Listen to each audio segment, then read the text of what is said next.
আসসালামু আলাইকুম। শহীদ শরীফ ওসমান হাদিবের উপরে হামলা চালানোর আজকে প্রায় ৩২ দিন পার হয়ে যাচ্ছে এবং তিনি শহীদ হওয়ার আজকে প্রায় ২৬ দিন পার হয়ে যাচ্ছে।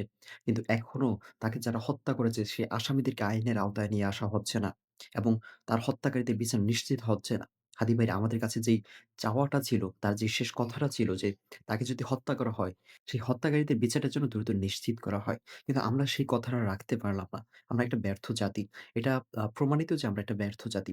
লাখ, লাখ জনগণের সামনে আমাদের প্রধান উপদেষ্টা ডক্টর ইউনূস তিনি আ হাদি ভাইকে বিদ্রোহী বীর ঘোষণা দিয়েছেন। কিন্তু সেই বিদ্রোহী বীরকে যারা হত্যা করেছে, সে আসামিদেরকে ধরার জন্য তিনি কোন গুরুত্বপূর্ণ পদক্ষেপ নেয়নি।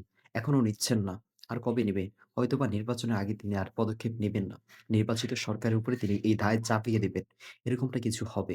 এখন আমার কথা হচ্ছে হাদি ভাইকে কেন হত্যা করা হয়েছে? সে বিষয়টা সবার কাছে ইতিমধ্যে পরিষ্কার। তিনি আধিপত্যবাদ বিরোধিতা করার কারণেই তাকে হত্যা করা হয়েছে। যাই হোক কারা হত্যা করেছে সেটা আমরা আন্দাজে এভাবে বলতে পারব না। আমাদের দাবি একটাই। আমাদের হাদি হত্যার বিচার দ্রুত নিশ্চিত করতে হবে।